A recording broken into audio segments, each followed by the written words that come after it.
નમસ્કાર મિત્રો, આપનું હાર્દિક સ્વાગત છે ટ્રેન્ડિંગ ગુજરાતનો વિશેષ એપિસોડ ચર્ચામાં.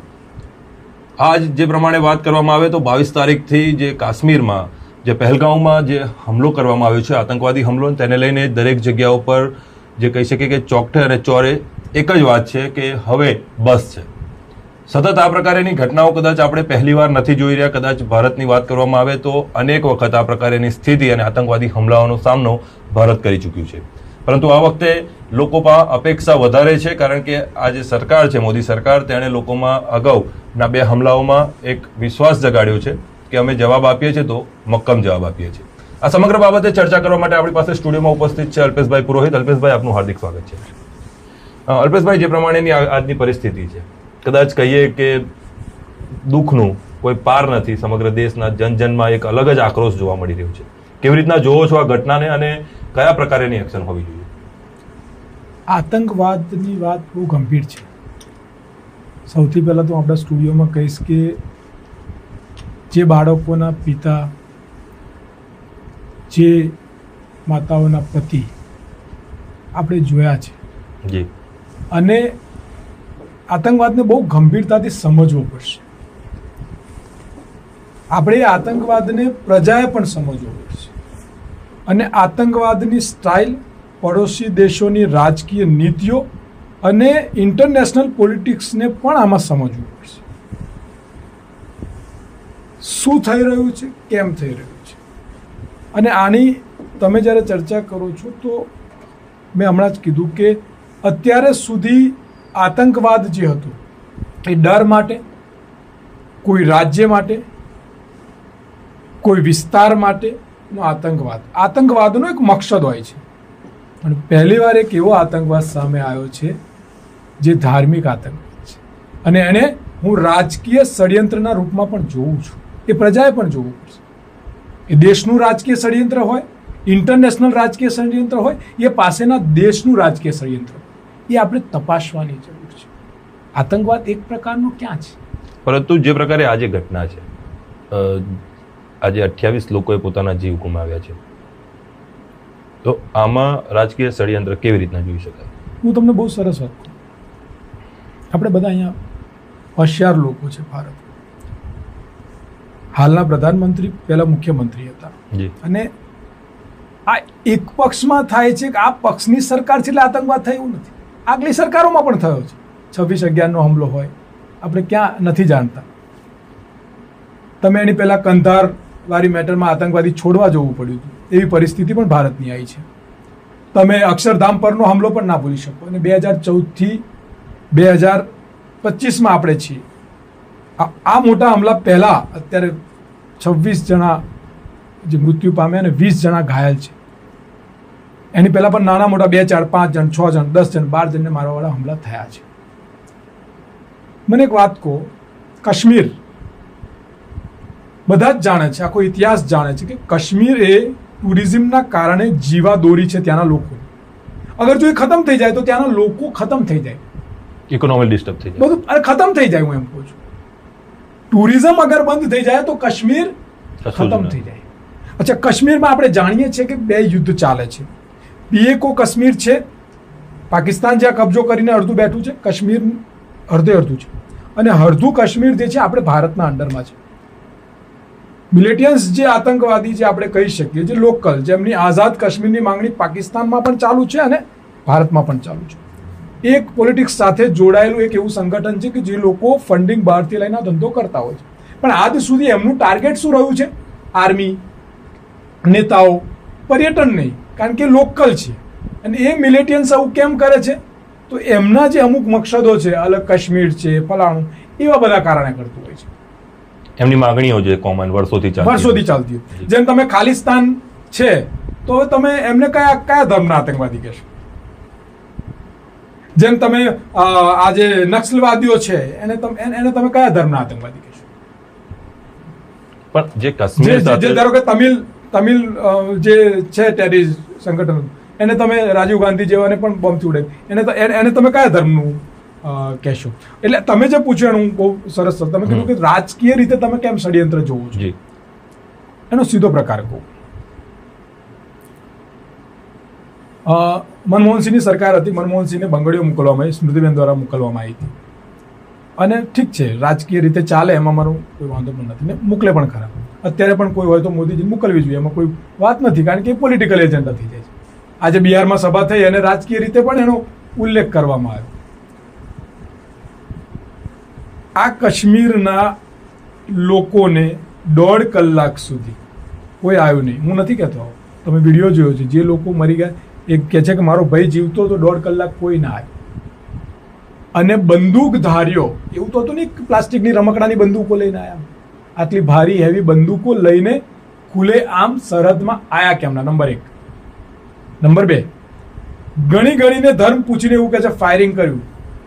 ત્યાં સુધી કોઈ સિક્યુરિટી, સિંગલ સિક્યુરિટી નહોતો. ત્યાં આટલા મોટા પ્રવાસ હબ, જે કાશ્મીર અને પાકિસ્તાન બિલકુલ ભારત આપણી જોડે અડેલું, જ્યાં વારંવાર આપણાને ખબર છે અધમણની આપણા દેશની અડધા ઉપરની આર્મી ત્યાં કામે લાગેલી છે, પણ એ વિસ્તારમાં કેમ નહીં?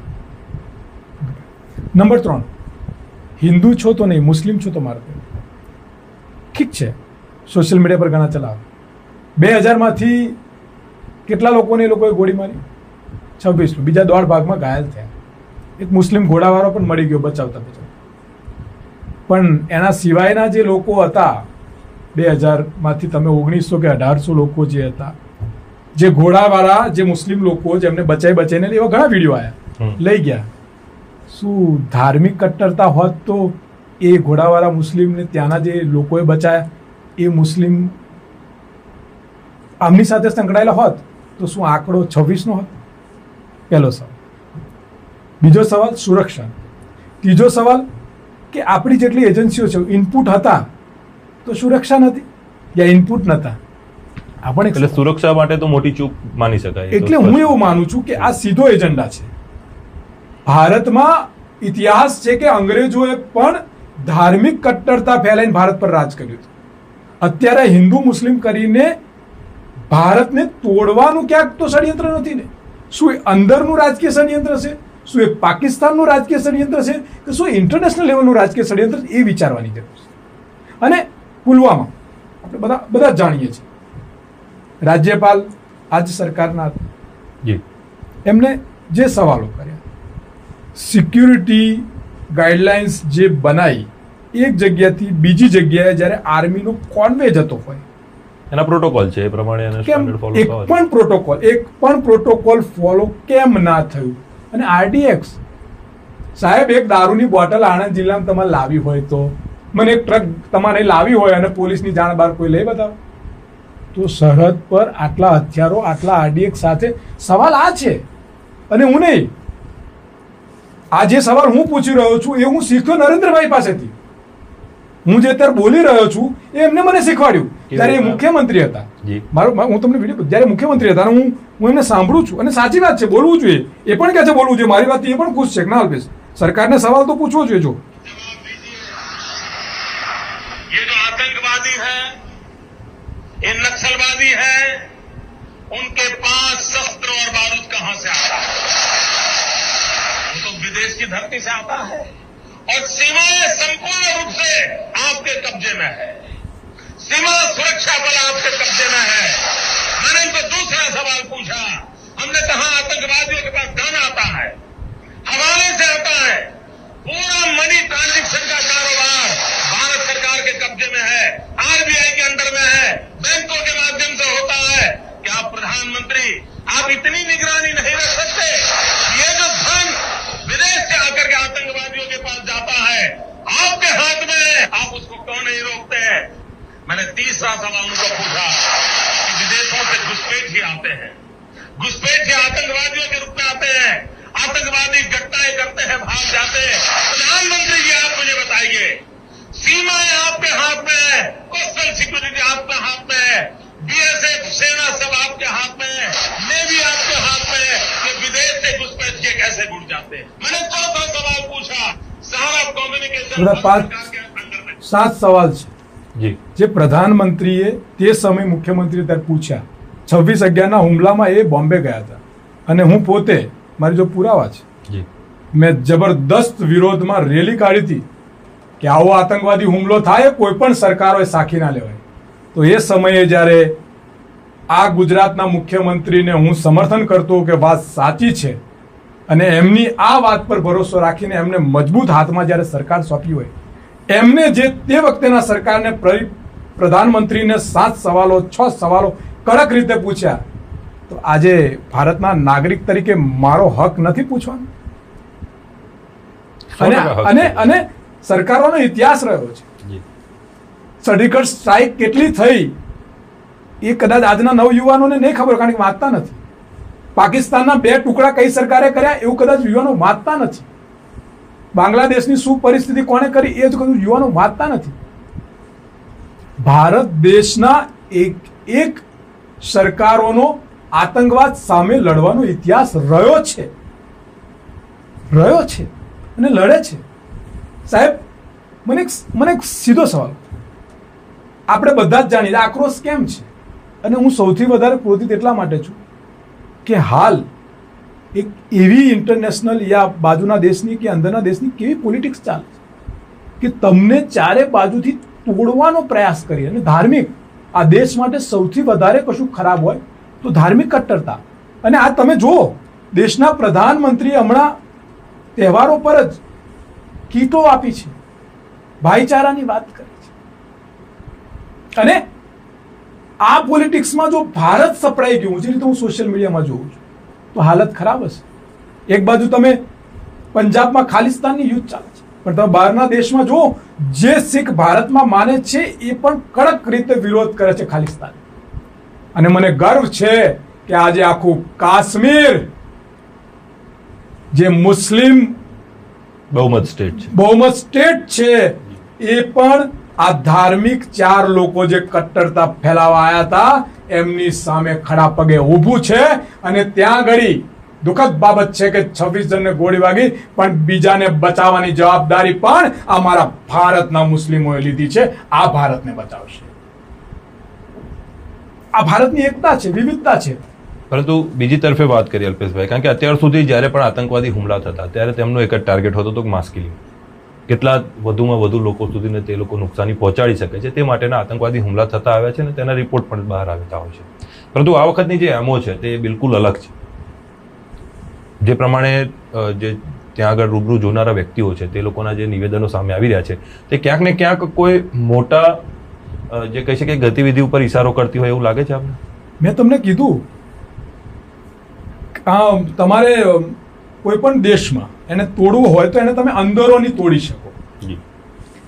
દેશ બહારી ના તૂટે, પણ જ્યારે દેશ અંદર, તમને હું કહું કે તમારું ઘર બહારના લોકોથી ના તૂટે, પણ જ્યારે તમારા ઘરનો, તમારી અંદરનો ફૂટ પડે ત્યારે એ ઘર તૂટી જાય. આ લોકોનું ભારતને તોડવાનું, એટલે જ હું કહું છું કે આ વિષયને મેં મારા ટ્વીટમાં પણ મેં કહ્યું છે કે આ બહુ જ ગંભીર વિષય છે. આની તપાસ થવી જોઈએ કે કયું પોલિટિક્સ કામ કરી રહ્યું છે, ઇન્ટરનેશનલ કરી રહ્યું છે, બાજુના દેશનું કર્યું છે, ભારતનું કર્યું. આ આતંકવાદી હુમલો, હું આને કહું છું કે આ ધાર્મિક આતંકવાદી હુમલો છે અને એ રાજકીય ષડયંત્રના વિચાર સાથેનો હુમલો છે. કયા પ્રકારેનું હોઈ શકે? સત્તા પક્ષનું ષડયંત્ર લાગે છે કે વિપક્ષનું લાગે છે? હું એવો આક્ષેપ નહીં કરું, કારણ કે ક્યારે કોઈ પક્ષ, બહુ મોટી વસ્તુ હોય છે ને, દરેક પક્ષના તમામ લોકો આવું વિચારતા એવું ના બની શકે. ખરાબ વિચાર, આવું પોલિટિક્સ કરનારા ઓછા લોકો. ઇન્ટરનેશનલ પોલિટિક્સનો પણ ભાગ હોઈ શકે કદાચ ભારતને તોડવાનો, કદાચ પાકિસ્તાનનો પણ સંપૂર્ણ એવો ભાગ હોઈ શકે કે આમાં હિન્દુ મુસ્લિમનું એક તડી નાખી દો એટલે ભારત ઝઘડ્યા કરશે, અંદરો અંદર કાટ માર થયા કરશે અને ભારત તબાહી. પણ મારી એક વિનંતી છે કે આમાં દરેક રાજકીય પાર્ટીએ આ બાબતને સમજવી પડશે કે અંદરોની કટ્ટરતા, નફરતને ક્યાંક ને ક્યાંક પકડી રાખવી પડશે. અને હું મુસ્લિમ સમુદાયના યુવાનો અને એમને પણ વિનંતી કરું છું કે ગુસ્સામાં, ક્રોધમાં આવીને તમે પણ કોઈ સ્ટેટમેન્ટ, કોઈ વાત એને નહીં. હું અત્યારે સૌથી વધારે કહીશ કે કાશ્મીરીની જે ત્યાંની લોકલ જે પબ્લિક છે એણે ખૂબ સરસ દાખલો આપ્યો છે. અને ઘણા વિડીયો પણ આવ્યા છે, જેમ કે ટેક્સીનું જે યુનિયન છે તેમનું. જો હું તમને એક રિક્ષાના યુનિયન છે, તમને એનાથી મોટી વાત કહું. તમને જો ફ્લાઇટના ભાડા 10 ગણા થઈ ગયા. જી. સરકારે એમાં ના કહ્યું કે ભાઈ જે પણ છે એમને ફટાફટ ફ્રી લઈ આવો. કહી શકતા હતા? કહી શકતા નથી કીધું. તમે જોઈ લો 10 ગણા ભાડા. પણ સાહેબ ત્યાંના રિક્ષાવાળાએ ભાડું નહીં લીધું, ત્યાંના ગાડીવાળાએ ભાડું નહીં લીધું, ત્યાંના હોટલવાળાએ ભાડું નહીં લીધું, અને ત્યાંના લોકોને રાખ્યા, જમાડ્યા, ખવડાય. તમે જો હજારો વિડીયો આવ્યા છે. આ ભારતની સંસ્કૃતિ છે. અને આતંકવાદ આ દેશ માટે એ ધાર્મિક આતંકવાદ હોય, એ જાતિકીય આતંકવાદ હોય કે પ્રાંતનો આતંકવાદ, એ બહુ ગંભીર મુદ્દો છે. અને એને સમજવું પડશે. ઘણા બધા કોમેન્ટ કરે છે, તમે જોયા હશો. અને જે કટ્ટર માનસિકતાથી બીમાર છે, એ ચાહે મુસ્લિમ સમાજના બીમાર લોકો હોય, ચાહે હિન્દુ સમાજના હોય, ચાહે શીખ સમાજના હોય, ચાહે ઈસાઈ સમાજના હોય. અમુક સમાજમાં દરેક ટોળામાં 1-2 ન્યુસન્સ હોય, સ્વાભાવિક છે. તો કટ્ટરતાથી બીમારી, એ રોગમાં પીડાતા લોકોને હું કશું ના કરી શકું, અને એ પીડાય છે. એટલે થયા કરે કે આતંકવાદીની કોઈ ધર્મ નથી હોતો, તો નથી જ હોતો. પણ આતંકવાદી મુસ્લિમ હોય, તમે કાશ્મીરના અંદર જુઓ તો તમને દરેક આતંકવાદી મુસ્લિમ મળશે. એ પાકિસ્તાન સાથે સંકળાયેલું છે, એટલે ત્યાંથી આવનારો વ્યક્તિ પાકિસ્તાન દર વખતે આ કરે છે, એટલે તમને મુસ્લિમ, એટલે તમને લાગશે મુસ્લિમ. આપણે હિન્દી બેલ્ટમાં છે, અહીં છીએ એટલે જોઈએ. પણ ધારો કે પંજાબમાં ખાલિસ્તાન સમુદાયમાં જે થતું હોય, જે આંદોલનો થતા હોય, જે વિરોધ થાય છે, જે રીતે થાય, એને તમે શું કહેશો? તમે નક્સલવાદ એરિયામાં જળ જંગલ જે એમની જરૂરિયાત છે, એને તમે શું કહેશો? એને કયા ધર્મ સાથે જોડશો? તમે મણિપુરમાં થયું, એને તમે કયા ધર્મ જાતિ સાથે જોડશો? અને હું એવું કહું છું કે ભારતને હવે અને રાજકીય પાર્ટીઓને પણ ઘણું સમજવાની જરૂર છે. હવે અંદરોની મતભેદને ક્યાંક સાઈડ પર મૂકી અને આ વિષય પર એક થવું પડશે. અને દરેક જણે બહાર નીકળીને કહેવું પડશે એના કાર્યકર્તાને, એમના સમર્થકોને, કે બંધ થઈ જાઓ. આ ઇન્ટરનેશનલ રાજકીય ષડયંત્ર હોય, પાકિસ્તાનનું ષડયંત્ર હોય કે અંદરના કોઈનું પણ ષડયંત્ર હોય, પણ આપણે એક થઈને આતંકવાદને ખતમ કરવાનું. પછી લડી લેજો 2 ગજ જમીન માટે, 2-4 પટ્ટા માટે, 2-4 કલર માટે, મંદિર મસ્જિદ માટે લડી લેજો ભાઈ. પછી પણ જ્યારે દેશની વાત આવે છે તો તમારે આ બધું ભૂલી અને શોધવું પડશે કે આ નફરત ફેલાઈને ભારતને 2 ટુકડા કરનારા કયા લોકો છે, કેમ ફેલાઈ રહ્યા છે. એટલે આ મુદ્દાને ખાસ સમજવું. અને બીજી એક વસ્તુ પણ સ્પષ્ટ સમજી શકાય છે, કારણ કે જ્યારે ટાર્ગેટ કરવામાં આવે છે, ટુરિસ્ટને કરવામાં આવે છે, અને ટુરિસ્ટ દરેક ક્ષેત્રમાંથી હોઈ શકે, દરેક પ્રાંતમાંથી હોઈ શકે, અલગ જે કહી શકીએ કે આપણે 2 વિદેશી નાગરિકોએ પણ જીવ ગુમાવ્યા છે. હું તમને સિમ્પલ દાખલો આપું કે મુસ્લિમ ઘોડાવાળાએ પણ જીવ ગુમાવ્યો. તમે જુઓ, આ લોકોએ જે, હું તમને કહું, તમે આ જે ચલાવો એની જીવાદોરી, તમારો અવાજ, સત્ય વાત, એની પર તો મીડિયા હોય ને, ચોથો સ્તંભ છે આ દેશ. તમે તમારા પગ પર કુવાડી મારશો, તમે કોઈ પાર્ટીનો ખેસ પહેરી અને તમે નીકળી પડો, તો તમને કોઈ નોર્મલ પબ્લિક સ્વીકારશે? જ્યારે તમે 2 બાજુની વાત ના સાંભળો તો ના સ્વીકારે. તો કાશ્મીરની જે જનતા છે, કાશ્મીર જે છે, એ ટુરિસ્ટ નહીં જાય ને તો કાશ્મીરનો વ્યક્તિ જીવી નહીં શકે. કાજુ કાશ્મીરના, સેવ કાશ્મીરની, ખજૂર કાશ્મીરનું, સુંદરતા કાશ્મીરની, શાંતિ કાશ્મીરની, પ્રેમ કાશ્મીરનો આપણે જોતા આવ્યા છીએ. અને સ્વર્ગ સાથે સંકળાયેલો સ્વર્ગ, અને સ્વર્ગને નજર તો લાગે, અને નજરથી બચાવવાનું કામ બીડું આઝાદીથી લગાવીને અત્યાર સુધી ભારતે લીધેલું છે. અને ત્યાંની પ્રજા એ જાણે છે કે આ બીડું ભારત જ કરી શકે. હવે પડોશી દેશને એમાં રસ હોય એટલે ઠીક છે, આ બધું કરતો જ હોય. ક્યાંક જંગલ હોય, ક્યાં પહાડો હોય, સુરક્ષા તમે રાખવાની. પણ સીધો સવાલ એટલો છે કે આ બધા જ સવાલો કેમ ઊભા થયા? ઘણા લોકો કહે છે કે ભાઈ આવી વાત ના કરે. કોણે વાત કરીએ? સવાલ પ્રજા કરે કોણે? કેમ ના કરે? અને થતા આયા છે. આજે સુરતનો પણ એક વિડીયો આવ્યો છે કે જે મૃતક જે ભાઈ છે સુરતમાં, તેમની પત્નીએ ઘણા સીધા સવાલો પૂછ્યા. હા, પણ મને હું તમને કહું છું, એક મંત્રી પાછળ કેટલી સુરત. હું તમને સિમ્પલ દાખલો આપણે બધાએ જોયું. એક ભાઈ બોગસ અહીંથી લેટર લઈને જાય, પીએમઓ નો લેટર લઈ જાય છે, સુરક્ષા સાથે કાશ્મીરમાં ફરે છે. આપણે બધાએ જોયું બોગસ કેટલું મોટું એક કૌભાંડ થયું. જો એક બોગસ વ્યક્તિ ત્યાં જાય છે, એને આખી વીઆઈપી સુરક્ષા મળે છે, રહેવાનું મળે છે, એ રહે છે ત્યાં 4-5 દિવસ, ત્યાં સુધી ખબર નથી પડતી. આટલું મોટું થઈ જતું હોય તો તમને શું લાગે ગલી ગલીમાં પાકિસ્તાનના આતંકવાદીઓ આવી ગયા હશે? આપણે નિષ્ફળ ઘણા સવાલો. એક કર્નલ છે, એમનું નામ ભૂલી ગયો, એમને પણ સરસ કીધું કે તમે 3 વર્ષથી 1.5 લાખ તો તમે જગ્યાઓ ખલાસ કરી નાખી, આર્મીની ભરતી નહીં કરી. સાહેબ, ઘણા મુખ્ય મુદ્દાઓ છે, આપણે ભટકી જઈએ છીએ. બોલવામાં તો હું પણ બોલી નાખું, મારી નાખીશું, ફાડી નાખીશું, ચિંતા ના કરશો, એકેને છોડીશું નહીં, પાકિસ્તાનને નાબૂદ કરી દઈશું, પાણી વગરનું કરી દઈશું, એને કંગાલ કર. બોલવામાં ક્યાં જાય? હજુ તો બાંગ્લાદેશ આપણે નથી કરી શક્યા, અને આપણે એટલું બધું કરતા તો જો આપણે મણિપુર શાંત નથી કરી શક્યા. આવા તો ઘણા મુદ્દાઓ છે. અત્યારે વાત એ છે કે ચૂક કેમ ત્યાં સુરક્ષા કર્મીઓ નહોતા? કેમ પુલવામા વખતે આખા કોન્વો, આખા પ્રોટોકોલનો કરવામાં આવ્યો? આટલો RDX ક્યાંથી આવ્યો? શું થયું? આજ દિન સુધી એનો જવાબ નથી મળ્યો. પ્રજાએ આની પર પણ નજર નાખવાની જરૂર છે. તમે સુરક્ષા નથી, તમારી જોડે ઇનપુટ હતું, ત્યાં આગળ એક પણ આર્મી નહીં, 1.5 કલાક સુધી કોઈ ના આવે, એનું કારણ શું? એનો કોઈ જવાબ નહીં આપવાનો. આપણે એને મારી નાખીશું, પાડી દઈશું, આતંકવાદીને હળગાઈ દઈશું, એને કાપી નાખીશું. Okay, is it is. એ 26 જણ પાછા નથી આવવાના, તમે આ કરશો બરાબર છે ને, 4 મરી જવાથી આતંકવાદ બંધ નથી થઈ જવાનું. પણ એ જે ઘુસ્યા બંદૂકો લઈને, તો એ સરહદ પર ખામી ક્યાં રહી?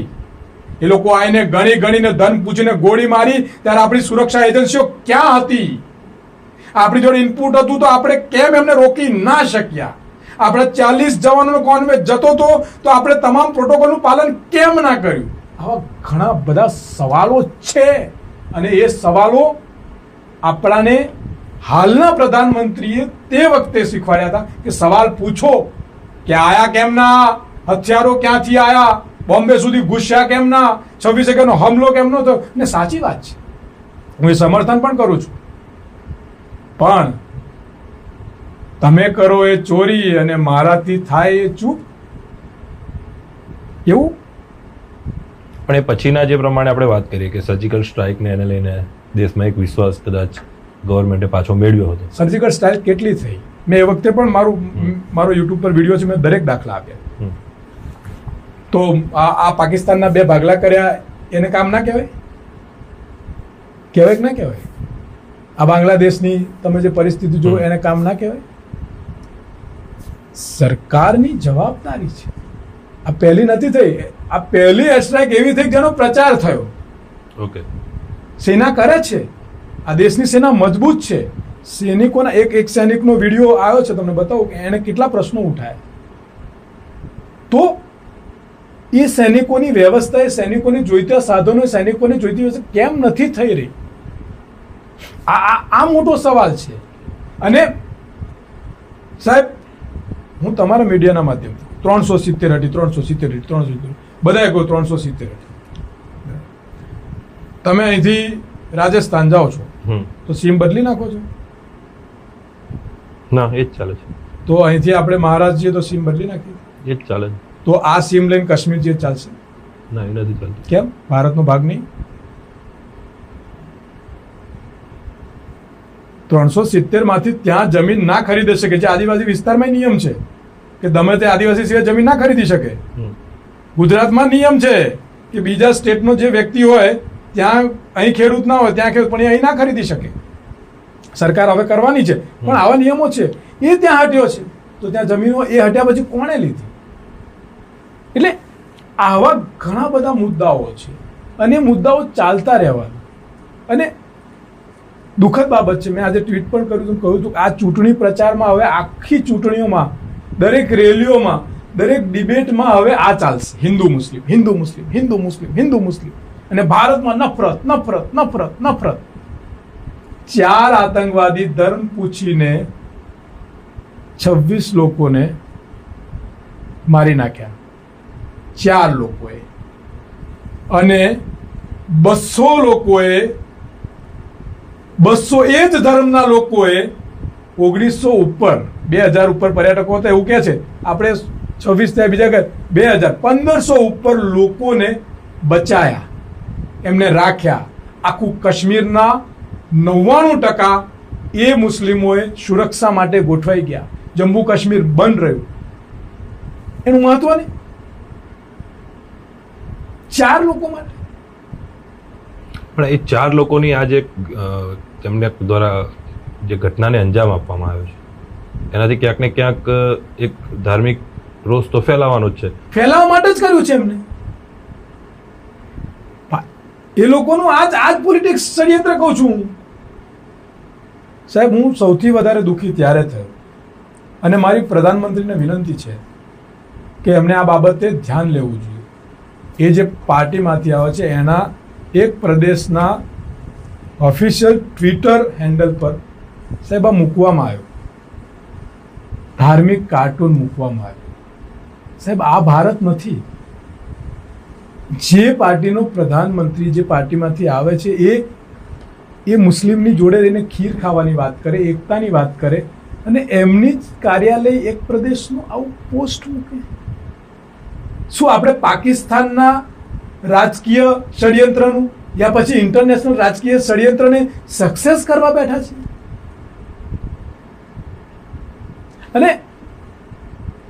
અને આપણા દેશનો તો ઇતિહાસ રહેલો છે. કદાચ હિન્દુ રાજા હોય ને એનો જે સેનાપતિ મુસ્લિમ રહેલા છે. સાહેબ, હું તમને કહું, ઘણીવાર કહું છું, હું મુસ્લિમ બાદશાહોના પણ ના હું એનાથી મોટો, હું રાજા મહારાજ તો બહુ લાંબી વાત થઈ ગઈ. જી.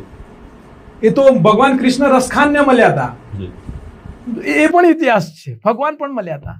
આમ સ્વામિનારાયણ ભગવાનના અંગરક્ષક મિયાજી હતા.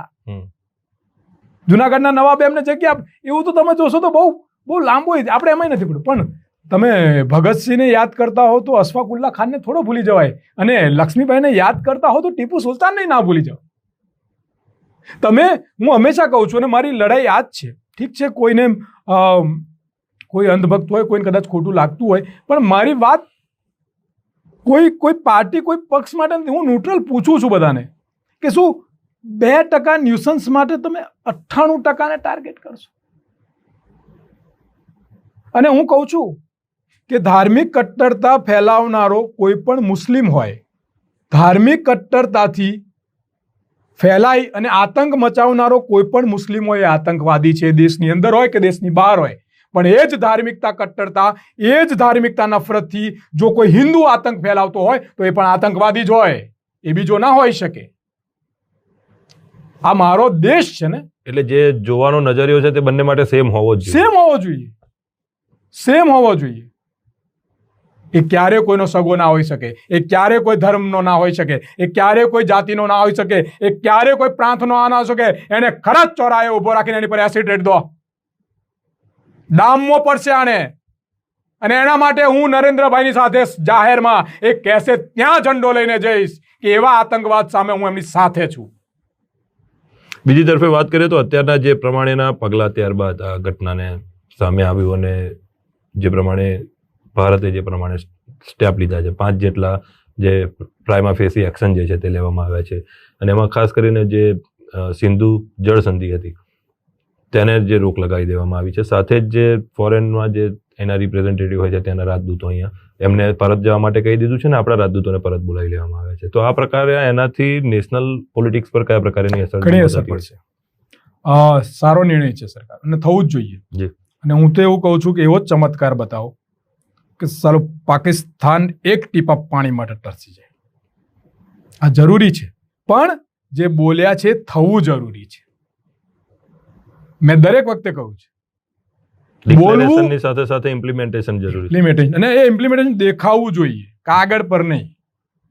આપણે અહીંયા કેવું થઈ જાય છે, સોશિયલ મીડિયા ને ગોદી મીડિયા ને બધું જ મીડિયા જે છે એ પણ આપતું નથી, કશું રિઝલ્ટ નથી. હું કહું છું સરકારે જે કીધું છે બહુ જ સારી બાબત છે, પણ એ થવું જોઈએ. એનું પાણી બંધ થવું જોઈએ. હું તો કહું આ પાણી પુલવામા વખતે જ બંધ થઈ જવું જોઈતું હતું. તે વખતે જ બધાને કાઢી મૂકવાના હતા. પેલા બેનને આપણે એક લાયા, એમનો બહુ પ્રચાર થયો. શું નામ એમનું? નેહાબેન કે શું નામ હતું? પેલા એક બેન હેદર પેલા લઈ આવ્યા હતા, પ્રેમ કરતા હતા ને આવી ગયા હતા. એ બેનને ક્યારે મોકલશો? બધાને મોકલવાના જ છે ને આપણે તો ફટાફટ. અમે સાથે છીએ સરકારની, આપણે મોકલી જ દેવાના છે, જોઈએ જ નહીં. ના બાંગ્લાદેશી જોઈએ, ના પાકિસ્તાની જોઈએ. જે મારા ભારતનો ટુકડો કરતો હોય, મારા ભારતને તોડવાનું કામ કરે છે, મારા ભારતમાં આતંકવાદ ફેલાવાનું કામ કરે છે, એ જોઈએ નહીં. અને અમે તો પ્રધાનમંત્રીને કહીએ છીએ કે તમે પાકિસ્તાન સામે જંગ છેડવાની તો છેડો, અમે તમારી સાથે છીએ. અને દેશની પ્રજાએ એમાં થોડું ઘણું નુકસાન ભોગવવાનું થાય, ભોગવવાનું, પણ સાલો કાંટો કાયમ માટે કાઢી નાખવાનો. દરરોજ ઉઠીને શું સાલું પાકિસ્તાન છુંછુંદરા જેવું આપણાને હડી કરી જાય. બતાવો એકવાર એને. ઇન્દિરા ગાંધીએ શરૂઆત કરી, 2 ભાગલા કર્યા, પણ તોય હારું ચૂકડું રહી ગયું. એ ઇન્દિરા ગાંધી વખતે મૂળમાંથી કાઢી જ નાખવાનું હતું. તો આ 2025માં ના નડત હારું. થોડું બાકી રહી ગયું. ને હવે નરેન્દ્રભાઈને કહું છું, તમારા મજબૂત આ છે, 56 ઇંચનો જો બહુમતી છે, તમે છો, વિપક્ષ બી તમારી સાથે જ રહેશે, અમે કોઈ આગો પાછો નહીં થાય, અને અમે બધા તમારી સાથે. એને પાટિયું જ પાડ દો એટલે આ જફા જતી રહે, ને આખું કાશ્મીર લઈ લો આપણામાં. આ જફા જ ના રહે. આ શું દરરોજ 2 દાડે આપણા 4 જણ મરે, 5 જણ મરે. ચાલુ તમે જુઓ અત્યારે 2-5 તમે ગણો ને, તો નહીં તો 300-400 જણને માર નાખ્યા. નજીકના સમયની જ વાત કરી. હા, નજીકના. હું તમને આ 2015, 18 થી 19માં, 22માં, 21માં, 23માં અત્યાર સુધી કહું છું. અને સાહેબ સૌથી વધારે મારો દર્દ એટલા માટે નીકળ્યો, હું સૌથી વધારે આહત થયો કે સાલું જે સૈનિક એનો પરિવાર છોડીને સરહદ પર આપણી સુરક્ષા કરે છે ને સાહેબ, એની સુરક્ષા આપણે નહીં કરી શક્યા. એ 40 જણના પરિવારને એકવાર મળજો તો ખરા સાહેબ. એ વેદના નહીં સમજી શકાય, કારણ કે નહીં સમજી શકાય. એ એક વાર જેટલા મૂછો મળ્યા છે ને, તલવારો લાકડીઓ લઈને જેટલા બજારમાં ફરે છે ને, અને એ લિસ્ટ જોજો, એમાં મરનારા દરેક ધર્મના લોકો હતા સાહેબ. એને એવું પૂછો કે એકવાર બંદૂક પકડીને સરહદ પર ઊભો તો રહે, તને ખબર પડે કે એમની છાતી કડે આમ ગોરી સામે આવતી ને કેમની જોવાય. એમ વાતો કરવી સહેલી છે સાહેબ, ખાવી અઘરી છે, અને એ પણ બીજા માટે ખાવી. સિચ્યુએશન ફેસ કરવી ડિફિકલ્ટ છે. એ સાહેબ એ દર્દ છે ને, હજુ સુધી એમાં કોઈ કાર્યવાહી ના થઈ. એ નથી થઈ, અને ખુલ્લે આમ ભારતની ધરતી પર 1.5 કલાક સાલાઓ બંદૂકો લઈને ફર્યા, અને એકને વીણીને ધર્મ પૂછીને ગોળી મારે, અને આપણો એક સુરક્ષા કર્મી નહીં, એ સરહદ પરથી આવે કોઈ રોક્યો નહીં, અને પાછા ગતા પણ રહ્યા સાહેબ. આ બહુ ગંભીર બાબત છે, અને આ દર્દ માટે હું કહું છું કે આપણે આને આટલી ઢીલાસથી ના લેવી જોઈએ. અને સાહેબ આ દેશમાં રહેતો કોઈ પણ સમાજ ધર્મનો વ્યક્તિ, નોર્મલ વ્યક્તિ, તમે એને પૂછો તો ખરા કે શું એના મનમાં દર્દ છે કે નહીં. સાહેબ આપણે કોઈને એક્સિડન્ટ થયો, લોહી નીકળ્યું ને, તો આપણે ભાવુક, સંવેદના જાગી જાય. આપણે દિલથી જોડાયેલું છે. આ ભારત છે ને, એને દિમાગ જોડ કોઈ લેવા દેવા નહીં ભાઈ. આપણે દિલથી, ભાવનાઓથી જોડાયેલા છે. જેની જોડે દિલ લાગી જાય ને, ભારત એના માટે જીવ આપી દે. એ ભારતની સંસ્કૃતિ રહી છે. અને એ પરિસ્થિતિ જ્યારે આજે આપણે જોઈએ છે સાહેબ, આ જ કાશ્મીર છે, ત્યાં પેલા મુસ્લિમ ફૌજીને મારીને એની લાશ 3 દિવસે ઘરે આવી હતી સાહેબ. ત્યારે ધર્મ નહીં જોયો હોય એમને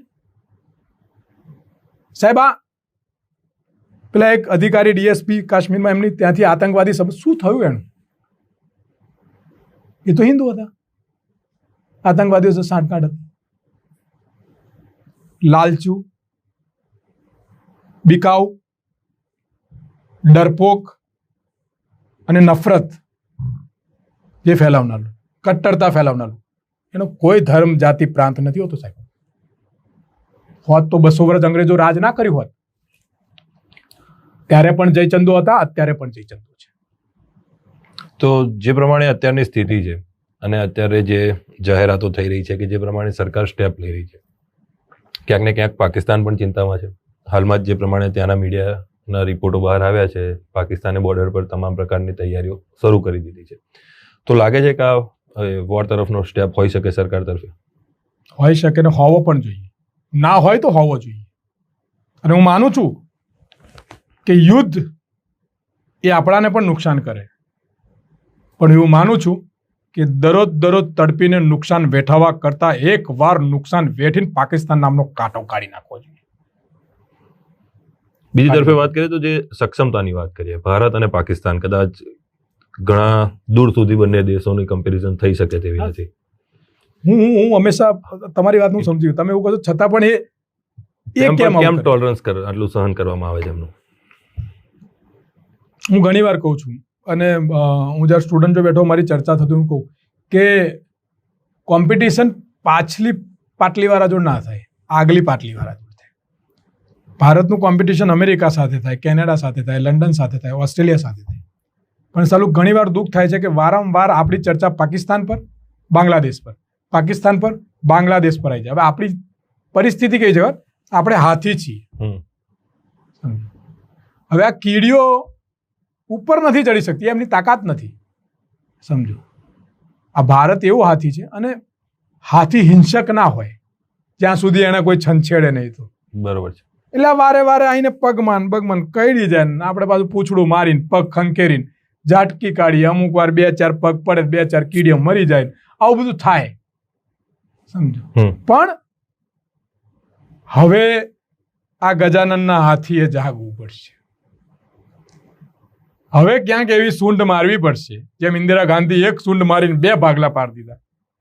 એમ હવે હાલના પ્રધાનમંત્રી સૂંઢ યા પગનો એવો ઉપયોગ કરે કે એનો ભૂક્કો ભૂલી જાય, વારે વારે કકરાટ જતું રહે. કારણ કે આપણે લડવાનું, આપણી કોમ્પિટિશન વિકાસશીલ બાજુ છે, અને આપણે આતંકશીલ બાજુ જ આપણું ધ્યાન જઈને ક્યાંક આપણે પાછળ જતા રહીએ છીએ. એટલે આ કરવાની જરૂર છે, અને એના માટેના હાલના પગલાં બી જરૂરી છે. અને યુદ્ધ થાય ને તો યુદ્ધ બી કરે. નુકસાન છે, હું સ્વીકારું. કદાચ કહી શકીએ કે આપણે આપણો તાજ પરત મેળવી શકીએ. પીઓકે છે કે આ બાજુ જે સિયાચીન માંથી જે પ્રમાણેનો અત્યારની જે સ્થિતિ છે, ઉપરનું જે આપણો નકશામાંથી જે ઉપરનો ભાગ આપણી પાસે નથી અત્યારે. એ તમારી વાત છે, પણ એ એક રાજકીય વાત થઈ ગઈ, અને એક અલગ પ્રકારની યુદ્ધ થઈ ગઈ. એ બધું બહુ ઇન્ટરનેશનલ પોલિટિક્સ સાથે બહુ લાંબી વાત છે. બોલવા માટે તો હમણાં એમ કહી દઈએ કે આપણે ભેગા થઈશું તો આ લઈ લઈશું, પેલું લઈશું, પણ એ રાજાશાહી ગતિ રહી. અત્યારે દરેક દેશ જોડે લોકશાહી છે. દરેક દેશની પાછળ અમુક સત્તાઓ ક્યાંક ને ક્યાંક કામ કરી રહી છે. ચાઇના સપોર્ટ કરતા હોય, આપણું વિરોધી છે. તમને ખબર છે કે આપણી અઢળક જગ્યાઓ અત્યારે, સમજો, કોંગ્રેસના શાસનમાં 30% લઈ લીધી, અને આ સાહેબ આવ્યા હતા એમના શાસનમાં બીજી 30% લઈ લીધી. 60%માં ચાઇના ઘૂસી ગયું છે. એમનો એ સાયલેન્ટ આતંકવાદ પણ બહુ જોરદાર છે. એ પણ ભારતની ચારે બાજુ સેવન સિસ્ટર સાઇડની જે વાત કરી, બહુ ખરાબ પરિસ્થિતિ. અને તોય ભારત લડી રહ્યું છે ને અંદરોની રાજનીતિના આ કારણે બહાર. મને એવું લાગે છે કે આ સાલું એમને એવું ગોઠવું છે કે આમને અંદર જ હિન્દુ મુસ્લિમ કરી દો, એટલે અંદરના લોકો જ, અંગ્રેજો આ રીતે જ આવ્યા હતા. એક રાજાના હાથમાં લીધો, બીજા રાજાના હાથમાં લીધો, ત્રીજા રાજાના હાથમાં લીધો, અને એક ધાર્મિક લડાયા. એમની પાછળ તોપો મોકલી, બંદૂકો મોકલીને સામ્રાજ્ય ફેલાવતા ગયા. આ પાકિસ્તાન કાલે પતી જાય. બેક સાઈડમાં એને ચાઇના કાકરા નાખી રહી છે. આજે થઈ રહ્યું, એટલે મેં કહ્યું કે આ જે ધાર્મિક, અત્યારે હું એટલા માટે આટલો બધો વિચલિત થયો કે સાલું ધાર્મિક આતંકવાદી સુધીનું પ્લાનિંગ આવ્યું, એટલે બહુ ગંભીર બાબત છે. આ રાજકીય, ઇન્ટરનેશનલ રાજકીય ષડયંત્ર છે, પાકિસ્તાનનું રાજકીય ષડયંત્ર છે, અંદરનું કોઈ રાજકીય ષડયંત્ર. આને ખરેખર સરકારે બહુ ગંભીરતાથી લેવું પડશે. આ મજાક નથી. પાકિસ્તાને 2 આતંકવાદી મૂક્યા, ધડાકા થતા હતા, 4 જણ મર્યા, એ બરાબર ઠીક છે, પણ અત્યારે તો તમે જુઓ સોશિયલ મીડિયા પર સાહેબ, ધાર્મિક કટ્ટરતા વધી. અને હું વિનંતી કરું છું તમારા મીડિયાથી, દરેક મારા ભારતીયોને વિનંતી કરું છું, મતભેદ હોય, મનભેદ પણ હશે, ક્યાંક ધાર્મિક મનભેદ છે, ક્યાંક જાતિકીય મનભેદ છે, ક્યાંક પ્રાંતવાદિક મનભેદ છે. આ બધા મનભેદ હોઈ શકે, પણ ભારત આપણું ઘર. આજે ક્યાંક આતંકવાદીઓ, આપણા વિરોધીઓ, પડોશી દેશો ક્યાંક ભારતને 2 ભાગમાં, કટ્ટરતામાં તોડવાનો પ્રયત્ન કરી રહ્યા છે. ભાઈઓ, આજે આ મનમાંથી નફરત કાઢી આવો સાથે મળીને આ લોકોને જડબાતોડ જવાબ આપીએ. રાજનૈતિક કટ્ટરતા, સામાજિક કટ્ટરતા, ધાર્મિક કટ્ટરતા, જાતિકીય કટ્ટરતા, પ્રાંતની કટ્ટરતા એક બાજુ મૂકીને આ મુદ્દા પર કડકાઈથી શું થયું છે, અને સરકારને વિનંતી કરું છું, જે ઇનપુટ હોય મૂકો, તમામનો સહયોગ લો, તમામ તમારી સાથે છે, જે નુકસાન ભોગવવાનું ભોગવી, પણ હવે આમને ના છોડાય. આ બહુ થઈ ગયું. આઝાદીથી લગાવીને 2025 સુધી બહુ થઈ ગયું, અને આમને જેટલી વાર મારીને કાઢો છો ફરી આવે છે. હવે પતાવવા પડે. એટલે વાત હવે જે છે એ કહીએ કે કન્ક્લુઝન પર લાવવાની જરૂર છે. કારણ કે છેલ્લા 75 વર્ષથી આ લડાઈ ચાલી રહી છે, અને મેં તમને કીધું કે હવે ગંભીર સ્ટેપ આવ્યો. અત્યાર સુધી સરહદની લડાઈ હતી, શરદ લેવા માટે, જગ્યા લેવા માટે, એમના પોતાના અમુક વિસ્તારો પ્રસ્તાવ માટેની લડાઈ હતી. પણ હવે લડાઈ બદલાઈ ગઈ છે. હવે ભારતને ધાર્મિક આ એપિસોડ વાંચવો પડશે અંગ્રેજો સમયનો. ભારતને ધાર્મિક ભાગલાઓ પાડી અને કટ્ટરતાથી પતાવવા માટેનું આખું ષડયંત્ર છે. અને એના ભાગીદાર આપણે કોઈએ ના બનવું જોઈએ. હું તો નહીં જ બનું. હું ભારતીય તરીકે બિલકુલ નહીં બનું. એ કટ્ટરતા, નફરત અને જે પણ એટલે જે પ્રમાણે આપણે 47માં મહાસત્તા બનવાનો પ્રયત્ન કરી રહ્યા છે, પરંતુ જે 47માં થયું હતું કે જે ધર્મ આધારિત બે પ્રાંતનું સર્જન કરવામાં આવ્યું, એ પ્રકારેનું હવે બીજ રોપવામાં સાહેબ, તમે ભારત આઝાદ કરતા પણ તમે વિચાર કરો કે બે દેશના વિભાજન સાથે ધાર્મિક કાકરો એ વખતે ઇન્ટરનેશનલ પોલિટિક્સે નાખી દીધો હતો. ભારતની તાકાત બધા જાણે છે સાહેબ. ભારતની તાકાત વિશ્વને ખબર છે ભારત શું કરી શકે. ભારત ખાલી જાતિ, ધર્મ અને પ્રાંતની કટ્ટરતામાંથી બહાર નીકળે ને સાહેબ, હું તમને એવું કહું કે ભારતનો 1 રૂપિયો હોય ને તો અમેરિકાએ 10 રૂપિયા આપવા પડે. 100%ની વાત છે. ભારત અત્યારે તેનો 1 રૂપિયો લઈને આપણા લઈ જશે 85, 100, 102 ચેલેન્જ મારીને કહું, ખાલી ભારતમાંથી ધાર્મિક, જાતિવાદી અને પ્રાંતવાદી કટ્ટરતા દૂર થઈ જાય સાહેબ, હું તમને શરત મારી, બધા ભારતીય બની જાય, બધા ખાલી ભારતીય બની જાય સાહેબ, હું ચેલેન્જ મારીને કહું છું, શરત મારીને કહું છું, આપણો 1 રૂપિયો લઈને જાય એ લોકો 10 રૂપિયા, $10 આપવા પડે, અને એ જ બીક કદાચ તેમને સતાવી રહી હોય ને એના કારણે જ આ જે છે પૂરો ના થવો જોઈએ એમ સતાવે છે. જી, ભારત યાર, ભારત કેટલું મોટું બજાર છે સાહેબ. વિશ્વનું સૌથી મોટું માર્કેટ. સાહેબ, ભારતીયો કેનેડા જવાનું, અમેરિકા જવાનું બંધ કરી દે ને તો ફાંફા પડી જાય. લંડન જવાનું બંધ કરી દે તો. અને આ હું કોઈ બોગસ વાત નથી કરતો. ઓનલાઈન આંકડા સાહેબ, તમે આંકડા જુઓ. ભારતનો પૈસો વિદેશોમાં કેટલો ફરે છે તમે જુઓ સાહેબ. ખાલી અહીંના મંદિરોનો ખજાનો ખાલી કરતો ને તમે તો ભારતનું દેવું ચૂકવાઈ દે. મંદિર, મસ્જિદ, ગુરુદ્વારા, ધાર્મિક જેટલા પણ સ્થળો તમે છે એ તમામ જગ્યાએ તમામ લોકોના પૈસા ભેગા કરો, દેવું ચૂકવાઈ. આ એટલો સદ્ધર દેશ છે સાહેબ. પણ જેની ઓળખ જ સોનાની ચીડિયા જેવી છે સાહેબ. હું એવું કહું છું કે દુઃખ સાથે કહું છું, મહાદેવનો ભક્ત છું એટલે કહું છું કે મહાદેવે જયારે વિષ પીધું ને તો સાહેબ થોડાક છાંટા પડ્યા ને એ હારા ભારતમાં વધારે પડી ગયા. એટલે આ જાતિનું ઝેર, ધર્મનું ઝેર, પ્રાંતનું ઝેર, એ જેને જેની પર છાંટા પડ્યા છે ને એ ઝેરીલાઓ હજુ પણ આ દેશમાં ઓક ઓક ઓક ઓક કરે છે. અને એમાં બહુ ન્યુટ્રલ વાત કરીશ, કદાચ જે વાતથી મને નુકસાન થાય, ફાયદો થાય, જે થવું થાય, એનો હું દોષનો ટોપલો પોલિટિકલ પાર્ટીઓ પર ઢોળીશ. કેવી રીતના સાહેબ? કોઈ પણ પોલિટિકલ પાર્ટી, કોઈ પણ, કોંગ્રેસ હોય, ભારતીય જનતા પાર્ટી હોય, આમ આદમી પાર્ટી, એસપી હોય, આ તમામ લોકોએ ધાર્મિક, જાતિ અને પ્રાંતથી ઉપર ઉઠીને દેશની વાત કરવી. ધાર્મિક ભાષણો બંધ કરી દો, જાતિકીય ભાષણો બંધ કરી દો, પ્રાંતના ભાષણો બંધ કરી દો. દરેક નેતાએ ચર્ચા સારી કરવાની, પાણીની, શિક્ષાની, વ્યવસ્થાની, આરોગ્યની, ડેવલપમેન્ટની, એજ્યુકેશનની સાહેબ કરાવો. અને જો વિકાસ ના થાય, કારણ કે આજે જે પ્રમાણે વાત કરીએ તો રોજગાર છે, શિક્ષણ છે, એના વિશે પર કોઈ ચર્ચા જ નથી. હા, દરેક નેતા, હું દરેક પાર્ટીના નેતા, એની પર ચર્ચા કરો. તમે કોઈ સોસાયટીમાં નાનામાં નાનો કોર્પોરેટર તો એના સવાલ કેવા હોવા જોઈએ? મારો રોડનું શું, મારી લાઇટનું શું, મારા આ આંગણા પાણી નથી જતું એનું શું, મારું આણું શું, એ નથી થતું સાહેબ.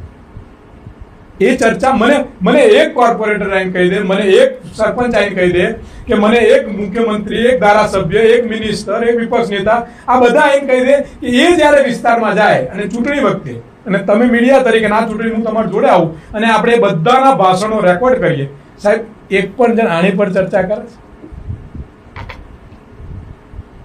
ચિંતા ના કરશો, 81 કરોડને અનાજ આપીશું. બીજા કે ચિંતા ના કરશો, લાઇટ મળશે. ત્રીજા કે ચિંતા ના કરશો, તમને આ કાયદો નહીં થવા દઈએ. ફલાણો કે ચિંતા ના કરશો, આ મંદિર થશે. ફલાણો કે આ મસ્જિદ થશે. ફલાણો કે પેલું થશે. ફલાણો કે એટલે આ દેશ તો બી ભારત, હું હંમેશા કહું છું કે ભારત, ગાંધીજી મને પૂછે કોઈ બાપુને, હું વાંચું, ભગતસિંહ સાથે તો હું સંકળાયેલો છું, અને હું ઘણી વાર કહું, મારા ઘણા મિત્રો, હમણાં ભગતસિંહનો એક કાર્યક્રમ હતો એટલે અમે ભેગા થયા હતા, એટલે મેં એવું કીધું, મેં કહું ભગતસિંહ ની પૂજા કરવી હોય આપણે તો પહેલા નાસ્તિક થવું પડે.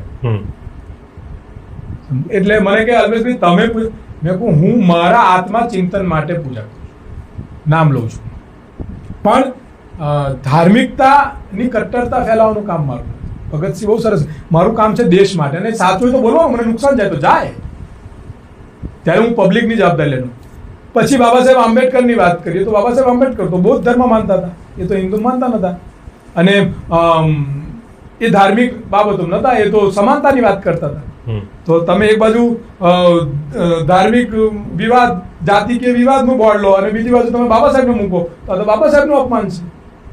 તો જે મહાપુરુષો, જે લોકોએ સિંચન કર્યું છે આ દેશનું, ગાંધી, મેં તમને કીધું કે રામ, હું એ વાત પર આવ્યો કે રામ બોલી અને ગાંધી ગયા, આપણે એ વાતથી. તો મારું અવલોકન એવું છે કે એ વખતે રામ એટલા માટે બોલ્યા કે ગાંધી જાણતા હતા કે સાલો આ દેશ છે ને, આવનારી જે આ લોકો આવી રહ્યા છે એ પ્રમાણે રામ ભરોસે જ ચાલશે. સાહેબ, આટલું બધું ચાલી રહ્યું છે, આટલું બધું દેશમાં થઈ રહ્યું છે, છતાં પણ તમે વિચાર કરો કે દેશ દોડી રહ્યો છે. સાહેબ, હેપીનેસમાં આપણે ક્યાં છીએ, કરપ્શનમાં આપણે ક્યાં છીએ, એજ્યુકેશનમાં આપણે ક્યાં, તો જુઓ તો ખરા. અને આ દરેકની જવાબદારી છે. મારી, તમે અમેરિકાની વાત કરો કે એ દેશને તમે જુઓ તો ખરા, તમે લંડન, સાહેબ એનો ત્યાંનો નાગરિક છે ને, કેટલો સમજદાર છે સાહેબ, એ કેટલું વિચારે છે આના દેશ માટે. મને કોઈ એવું પૂછે કે અલ્પેશભાઈ તમે સૌથી પહેલા વફાદાર કોણ, તો એવું કહું મારા દેશનું, મારા દેશનું હું સૌથી પહેલા વફાદાર. અને એ બોલવા માટે નહીં, આચરણમાં પણ આજ કરી જોઉં છું. હું કોંગ્રેસની વિચારધારા સાથે સમર્થન કરતો હતો તો કોંગ્રેસ સરકારમાં વિરોધ કરેલા પુરાવા પણ મારી પાસે છે. નુકસાન જાય, ભોગવીએ છે, પણ એના માટેના મૂલ્યો ના છોડી દેવાય. પક્ષ આધાર હોઈ શકે, પણ પક્ષ એ તમારી નીતિ ના હોઈ શકે. તમારી નીતિ, તમારી સોચ, તમારું કર્તવ્ય, તમારી નિષ્ઠા એ તમારો દેશ છે, ને આપો, ખોલીને બોલો, બોલવું જ જોઈએ. અને એ જ સાચી લોકશાહી. એ સાચી લોકશાહી. કેમ ના બોલે? મને ઘણા જણા, હું બોલું ઘણા, આપણે તો આ તો જે વાત કરી રહ્યા છે, આપણે કદાચ મુખ્યમંત્રીને, પ્રધાનમંત્રીને પ્રશ્ન પૂછવાની વાત કરીએ. સાહેબ, અત્યારે તો અહીંયા કોઈ સામાન્ય કોઈ કચેરીમાં આપણે ગયા છે, ત્યાં ક્લાર્ક સામે પણ નથી બોલી શકતી પ્રજા, હજુ પણ એ દબાવમાં છે ક્યાંક ને ક્યાંક, એવું લાગે છે આપને? હું તમને કહું કે તમારા મિત્ર, તું પ્રજાને જ કહીશ. મારું આજનું ટ્વીટ છે, કાલે પણ હું બોલ્યો હતો, જે અમુક વિચારથી ગુલામ છે, હું દેશનો ગુલામ છું, અમુક લોકો અમુક વિચારથી ગુલામ છે.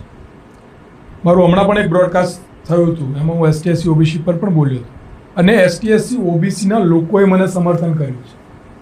નેતા નારાજ થયા હશે, થાય, પ્રજાએ સમર્થન કર્યું છે. એટલે હું પ્રજાને કહું છું, તમે સાચા હો ને, આંખમાં આંખ નાખીને સવાલ કરજો બાબા. ચિંતા ના કરશો પાછળ કોણ છે, પાછળ કોણ છે એ ચિંતા કરવાની જ નહીં. જો તમે એવી ચિંતા કરી, સાચું નહીં બોલી શકો. તમે એવી ચિંતા કરી તો સાચું તમે ક્યારેય નહીં બોલી શકો. અને સાચું બોલો, નુકસાન જાય. સાચું તમે ત્યારે જ બોલી શકો કે જ્યારે તમને કંઈક મેળવવાની લાલસા ના હોય ને ખોવાનો ડર ના હોય. આ બે વસ્તુ હોય તો તમે સાચું બોલી શકો. મને કોઈ એવું પૂછે, અને હું ઘણા બધા, મારી જોડે હજારો વિદ્યાર્થીઓ જોડાયેલા છે, અલગ અલગ ધર્મ, અલગ અલગ જાતિના લોકો જોડાયેલા છે, મારી જોડે બેસે, બોલીને ચર્ચા કરે, અને લોકો માને કે અલ્પેશભાઈ તમે આ કરો, આમાં તમને મળે છે શું? હું સાહેબ, એવી ઊંઘ આવે ને કે સવારે કોઈ ઉઠાડે ને તો ઉઠવું પડે, કોઈ ટેન્શન જ નહીં લાગે, મારા મનમાં કોઈ બોજ જ નહીં. હું પીડાતો જ નથી કે આ ખોટું થઈ રહ્યું છે, ચાલો હું બોલી નથી શકતો. કરોડો રૂપિયા હોય, તમે જો સાચું ના બોલી શકતા હો તો સાહેબ એ પૈસાને શું કરવાનું, એ સત્તાને શું કરવાનું? હું ધારાસભ્ય હોઉં, હું મિનિસ્ટર હોઉં, કે હું મુખ્યમંત્રી હોઉં, કે હું વિપક્ષનો નેતા હોઉં, કે હું કોઈ પણ હોદ્દા પર હોઉં, પણ જો હું જેના માટે છું એનો અવાજ બનીને સાચું નથી બોલી શકતો તો દિક્કત છે મારી આ પોસ્ટ ના રહેવું જોઈએ. શું મતલબ? સમૃદ્ધ ગુલામ કહી શકે. સમૃદ્ધ ગુલામ નહીં, શબ્દ ગુલામ નહીં રહેવાનું. જી. અને સાહેબ બોલશો તો ઘણા જણ સવાલ કાલે મેં કર્યા, ઘણા જણા કોમેન્ટ સવાલ નહીં, આતંકવાદી ધર્મ ના હોય પણ મુસ્લિમ જ કેમ આતંકવાદી? સાહેબ તમે જે દેશ જોડે લડો છો, જે તમારા આજુબાજુ છે, એ કોણ છે? તો એ છે, પણ એ ભારતનો મુસ્લિમ એનો ગુનેગાર થોડો છે. હવે તમે જીનાની વાત કરો તો તમે જીનાનો ઇતિહાસ કાઢો, તે એ મુસ્લિમ હતા જન્મથી, બીજી પેઢીથી બન્યા, જેને અલગ પાકિસ્તાનની માંગણી કરી. જી. હવે આ બધી બાબતે, અને હું કહું છું, હું દરેક વખતે કહું, એક સંસદ હોય, એક ધારાસભ્ય હોય, તમે એવી જગ્યાએ બેઠા છો, જે ગયું છે એની ટીકા ના કરશો. તમારામાં તાકાત હોય ને તો જીવતાના સવાલ પૂછો, મને નાનો સવાલ પૂછો છો. તમે અત્યારે અકબરને સવાલ પૂછો, મરી ગયો, આવવાનો જવાબ આપવા. તમે અત્યારે રાણા સાંગાને સવાલ પૂછો, એ આવવાના. મહારાણા પ્રતાપને સવાલ પૂછો, એ આવવાના. તમે અત્યારે માનસિંહ સવાલ પૂછો, એ આવવાના. તમે પેલા હમણાં પેલા મુસ્લિમ શું ના પેલા ભાઈ આપણા, એની પર બહુ વિવાદ ચાલ્યો પેલા પિક્ચરમાં, હમણાં પેલું છાવા પિક્ચરમાં આવ્યું, શું નામ, એમનો સવાલ પૂછો. શું કરવાનું? એક હતા રહ્યા, ઇતિહાસ ચોપડામાં બુક છે, એમની વીરતા અને શાસનમાં સારું ખરાબ થયા કરે, ના થાય? સરકારોને ઇતિહાસ વાંચો, સારું થયું છે, ખરાબ થયું છે, એ તો થયા કરે. પણ સારું થયું ત્યારે એને કહેવાનું, સારું ખરાબ થયું ત્યારે તમે એની સામે આવીને કહું છે ખરાબ કર્યું લે, એ વીરતા છે. જે પ્રેઝન્ટ છે ને એને સવાલ કરો સાહેબ, ભૂતકાળને શું સવાલ કરો? તમે 6 જ નહીં તો હું તમને શું સવાલ? આ કેવું છે, હું તમને એક દાખલો કહું. તલવાર લઈને નીકળવાનું, અને હું ઘણા જણા કહું, મારી જોડે બધા મિત્રો પૂછે, અને કે ગાય માતાને મારનાઓને છોડવામાં નહીં આવે.